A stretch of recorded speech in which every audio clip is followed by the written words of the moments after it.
ஓம் முருகா! வெற்றிவேல் முருகா! என் அன்பு பிள்ளையே, நான் சொல்வதை சாதாரணமாக நினைத்து கடந்து சென்று விடாதே. உன் துணையால் உனக்கு பிரச்சனை ஏற்பட போகின்றது.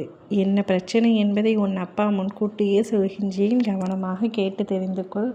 நீ கவனமாக இருக்க பழகிக்கொள். உன் துணைக்கும் உனக்கும் எப்பொழுதும் சண்டை வந்து கொண்டே இருக்கிறது.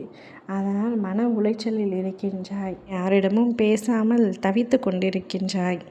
உன் துணையை பற்றி யாரிடமும் தவறாக பேசக்கூடாது என்ற நோக்கம் இருந்தாலும் அவர் செய்வதை யாரிடமும் சொல்லாமல் இருக்க இருக்க மனபாரமும் அதிகமாகின்றது. என்ன செய்வது என்று புரியாமல் தவிக்கின்றாய்.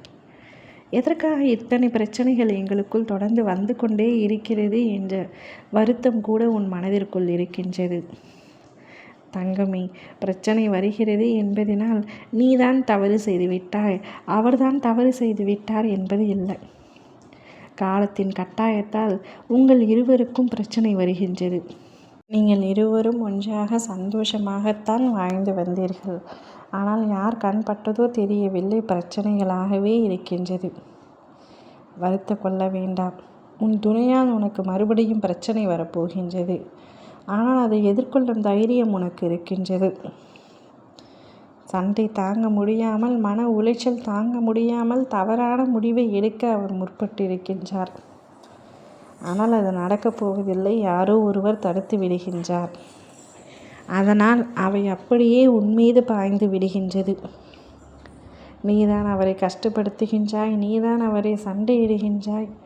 உன்னால் தான் அவர் இந்த முடிவுக்கு வந்தார் என்று அனைவரும் உன்னை பார்த்து கேள்வி கேட்கப் போகின்றார்கள். ஆனால் அச்சமயம் உன் துணை உன்னை விட்டு கொடுப்பதில்லை. எப்பொழுதும் உன் பக்கமே நிற்பார் அவர். எந்த சண்டை வந்த பொழுதிலும் அவர் உன் பக்கம் இருப்பார். மற்றவர்களிடம் உன்னை விட்டு கொடுக்க மாட்டார். அவரிடம் இருக்கும் மிக சிறந்த குணமே இதுதான். அதே போலத்தான் இம்முறையும் அனைவரும் உன்னால் தான் பிரச்சனை என்று அவர் செய்த தவறுக்காக பிரச்சனை உன்னிடத்தில் எழும்பொழுதும் அவரே அதை தீர்த்து வைக்கின்றார். இருந்த பொழுதிலும் நீ கவனமாக இருக்க வேண்டும். சண்டைகள் காரணமாக நீ அவரை இழந்து விடக்கூடாது. ஒரு புத்தகத்தில் ஒரு பக்கம் தவறாக இருக்கிறது என்றால் அந்த ஒரு பக்கத்தை மட்டுமே கிழிக்க முடியுமே தவிர அந்த புத்தகத்தை எரிக்க முடியாது. அதுபோலத்தான் உன் துணையும். அவருடைய வாழ்க்கையில், அவருடைய குணாதிசயங்களில் ஒரு சில விஷயங்கள் மட்டுமே தவறாக இருக்கின்றது. அதனால் அடியோடு அவரை வெறுத்து ஒதுக்கிவிட முடியாது. அந்த குணாதிசயங்கள் தவறாக இருக்கிறன என்பதை அவரிடத்தில் சுட்டிக்காட்டு. சண்டையிடு. ஆனால் அவரையே வெறுத்து ஒதுக்கிவிட்டால் அவருடைய நிலைமை என்ன ஆகும்? பின்பு அவரை இழந்து விட்டால் உன் நிலைமை என்ன ஆகும்? இருவரும் ஒருவரையொருவர் புரிந்து கொண்டு சந்தோஷமாக வாழ முயற்சி செய்யுங்கள். உன் அப்பா நான் சொல்கின்றேன், உனக்கு கிடைத்தவர் பொக்கிஷமானவர். அவரை பத்திரமாக பாதுகாப்பாக வைத்துக்கொள்.